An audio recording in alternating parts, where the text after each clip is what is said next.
नमस्कार, स्वागत है साहित्यिक झरोका चैनल पर। आज हम करेंगे अलंकार। ये भाग 2 है अलंकार का। पहला भाग हमने जो किया था उसमें अलंकार की परिभाषा के बारे में जाना था और इसके साथ साथ अलंकार के भेद, शब्दालंकार, अर्थालंकार और उभयालंकार के बारे में जाना था। आज हम अर्थालंकार के बारे में विस्तार से जानना प्रारंभ करेंगे। तो आइए शुरू करते हैं। सबसे पहले मैंने यहाँ पर लिया है उपमा अलंकार। बहुत ही महत्वपूर्ण है ये।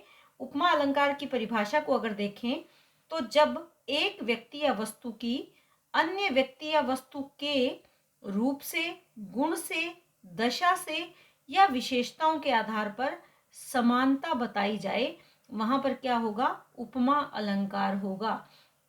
यानी दो व्यक्तियों की या एक व्यक्ति की दूसरी वस्तु से या दो वस्तुओं की, इस तरह से जब समानता बताई जाए, किन्हीं भी दो व्यक्ति वस्तु के रूप से, गुण से, दशा से या विशेषताओं से उनकी समानता बताने का प्रयास किया जाए, वहां पर क्या होगा?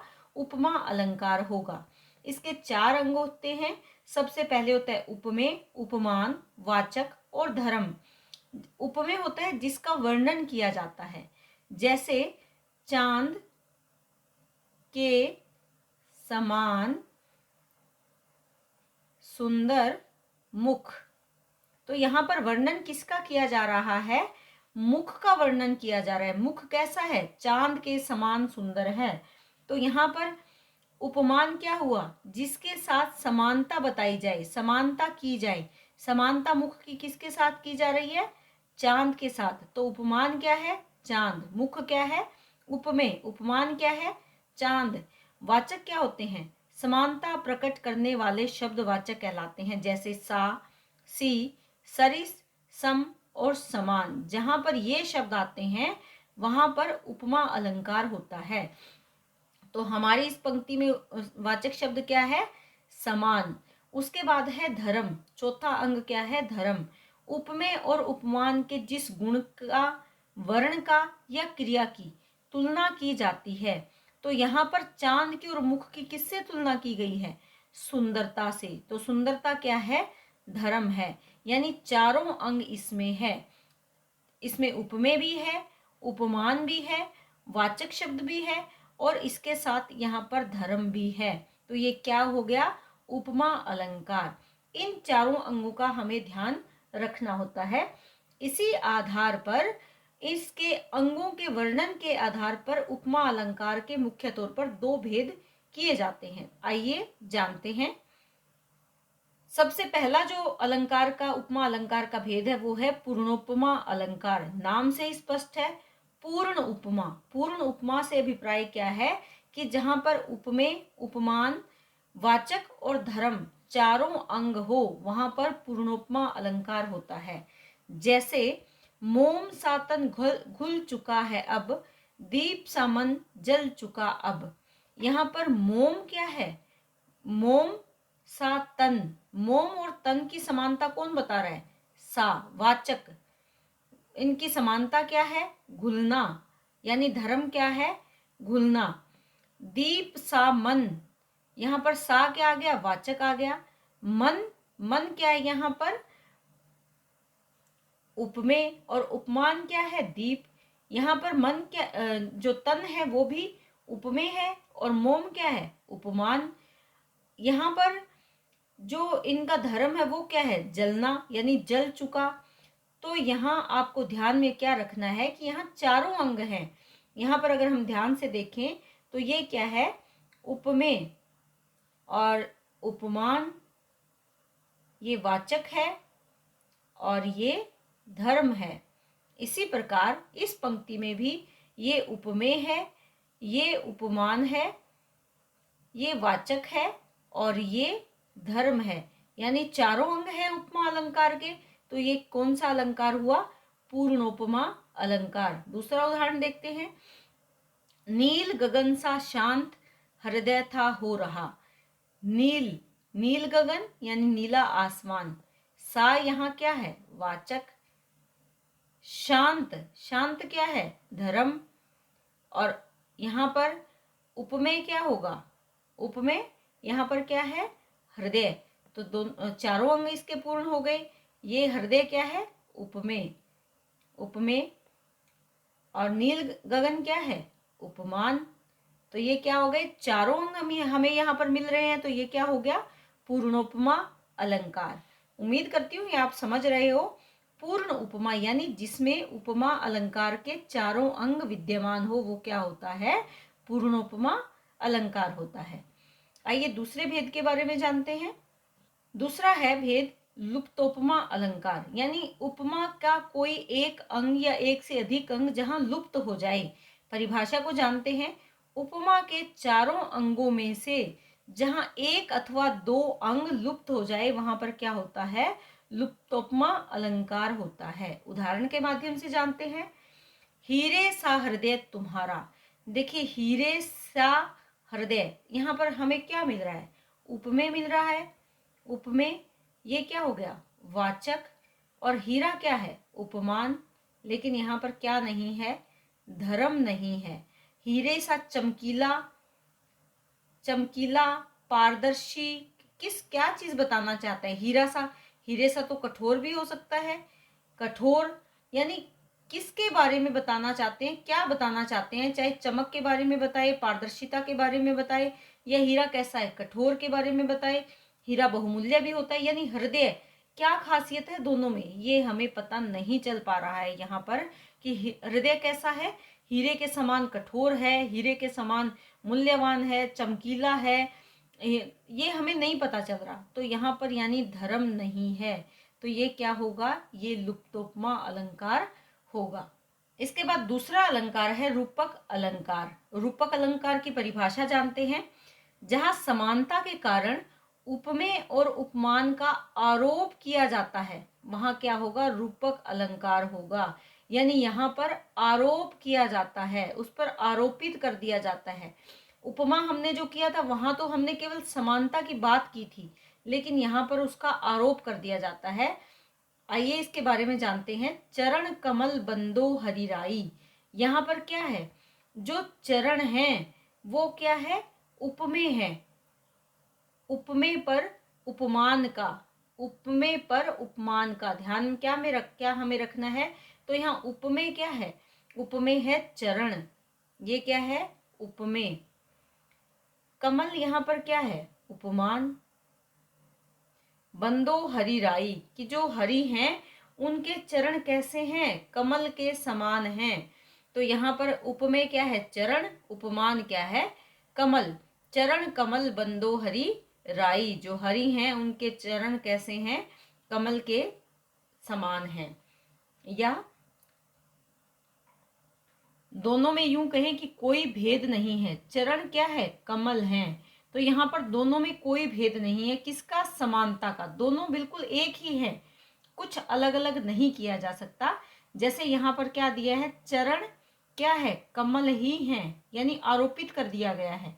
या जैसे चंद्र समान मुख नहीं है, यहाँ पर क्या है? चंद्रमुख है। तो यहाँ पर चंद्र के समान मुख नहीं है, चंद्र ही जो मुख है वो चंद्र है, यानी मुख कैसा है? चंद्र ही है। जो चरण है वो क्या है? कमल ही है। यानी आरोपित कर दिया जाता है। यहाँ असमानता नहीं है, दोनों को एक ही अभेद रूप प्रकट किया जाता है, उपमेय और उपमान का। यहाँ पर एक उदाहरण देखते हैं। बीती विभावरी जागरी, अंबर पनघट में डुबो रही, तारा घट उषा नागरी। क्या कहते हैं? जो रात है वो बीत गई है,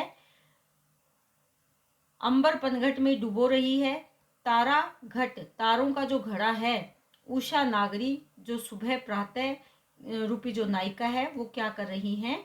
यहाँ पर इन पंक्तियों में अगर ध्यान दें तो नागरी में उषा का, नागरी उसमें उषा का, अंबर में पनघट का और तारों में घट का आरोप किया गया है। तो यहाँ पर क्या होगा? रूपक अलंकार होगा। यानी अंबर क्या है? पनघट ही है। जो तारा है वो क्या है? घड़ा ही है। उषा क्या है? वो नागरी ही है। तो यहाँ पर क्या है? आरोप कर दिया गया, आरोपित किया गया है। तो यहाँ पर कौन सा अलंकार होगा? रूपक अलंकार होगा। आइए इसके बारे में थोड़ा विस्तार से जानते हैं। रूपक अलंकार के मुख्य रूप से दो भेद होते हैं। अभेद रूपक और तद्रूप रूपक, ये मुख्य तौर पर दो भेद हैं। इसमें से जो अभेद रूपक है इसके आगे 3 भाग किए गए हैं, या इसके 3 भेद होते हैं मुख्य तौर पर। तो यहाँ पर सबसे पहला जो है वो है निरंग रूपक। निरंग रूपक में जैसे कि स्पष्ट है, जिसमें अंगों का वर्णन ना हो। निरंग, निर्जमा अंग प्लस अंग, यानी अंगों से रहित, तो जिसमें अंगों का वर्णन ना हो। ये ध्यान रखें कि यहाँ पर अंगों की बात नहीं कही गई।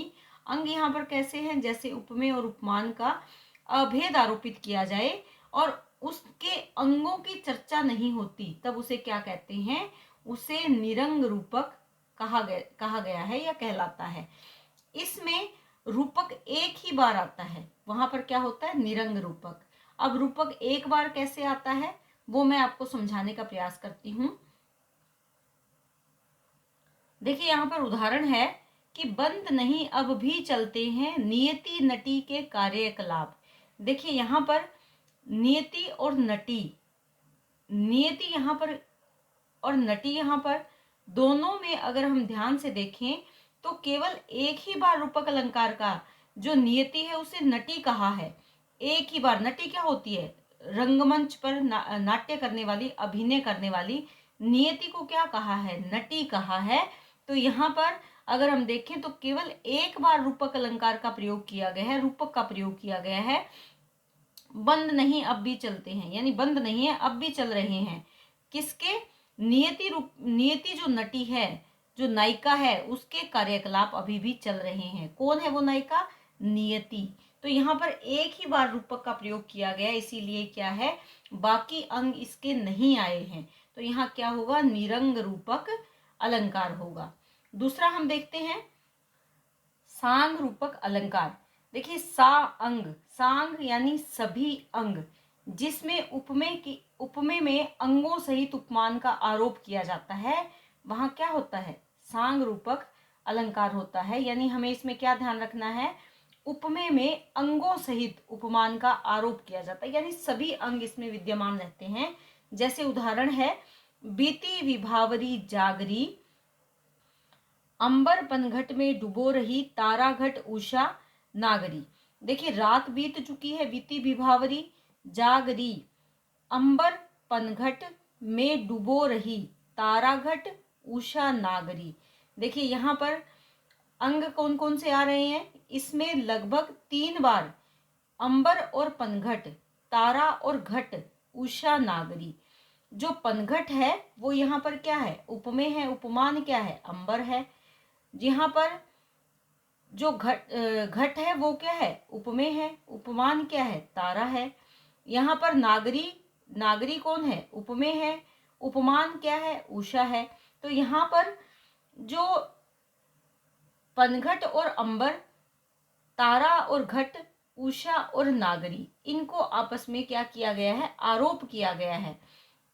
अंबर पर क्या आरोपित किया गया है कि वो पनघट है, तारे पर क्या आरोपित किया गया है कि वो घड़ा है, उषा पर क्या आरोपित किया कि वो नागरी है, स्त्री है। तो यहाँ पर हम देखें तो ये 3 अंग 3 बार या 3 बार रूपक का प्रयोग हुआ है। तो यहाँ पर क्या होगा, 3 या 3 से अधिक बार, यानी अधिक से अधिक अंगों का जहाँ प्रयोग किया जाए तो वहां 3 या 3 से अधिक बार रूपक का प्रयोग किया गया। तो ये कौन सा अलंकार है, सांग रूपक अलंकार है।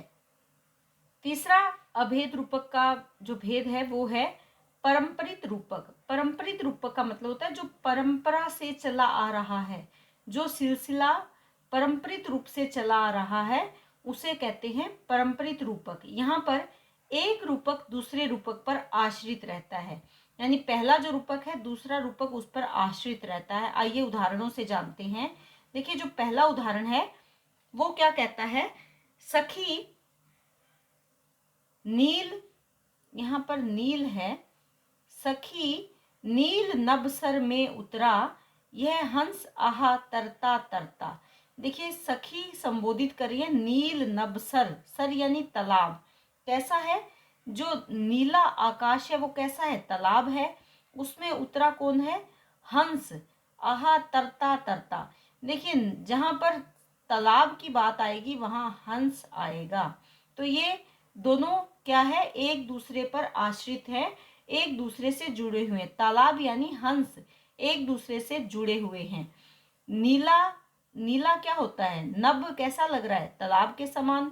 नीला नभ नीले तालाब, तालाब है। और हंस क्या है, तालाब में रहने वाला। तो दोनों एक दूसरे पर क्या है, आश्रित है। दूसरा उदाहरण समझते हैं। जय जय गिरिवर राज किशोरी। गिरिवर की राज किशोरी कौन है, माता पार्वती। गिरिवर यानी पर्वत देव की पुत्री कौन है, माता पार्वती है। जय महेश, जय महेश यानी शिव। मुख चांद चकोरी, यहाँ पर क्या है कि दोनों का मुख कैसे है, चांद और चकोरी। महेश अगर चांद है तो पार्वती क्या है, चकोरी है। यानी दोनों का संबंध, चांद का किसके साथ संबंध है, चकोरी के साथ। तो यहाँ पर आरोपित किया गया है चांद और चकोरी को। चांद क्या है, महेश है, और चकोरी क्या है, माता पार्वती है। यानी दोनों एक दूसरे से जुड़े हुए हैं, दोनों एक दूसरे पर आश्रित है। चांद अगर आएगा तो चकोरी आएगा। इसके साथ अगर कहीं तालाब की बात होगी, नभ सर की बात होगी, तो वहां क्या होगा, हंस आएगा। इसके साथ साथ अगर हम देखें, नेत्रों की अगर चंचलता की बात होगी तो किससे होगी, मीन से होगी।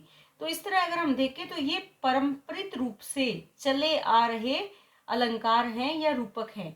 तो इसी प्रकार जो हमने परंपरित रूपक देखा उसके ये उदाहरण हैं। उम्मीद कर रही हूँ कि आप ये समझ रहे हैं। यानी परंपरित रूपक कहाँ होता है, जहां पर एक रूपक दूसरे पर आश्रित रहता है और वहां पर परंपरित रूपक अलंकार होता है।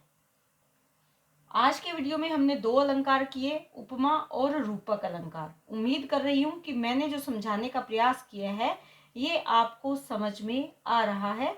कमेंट करके अपने विचार व्यक्त जरूर करें। बहुत बहुत धन्यवाद।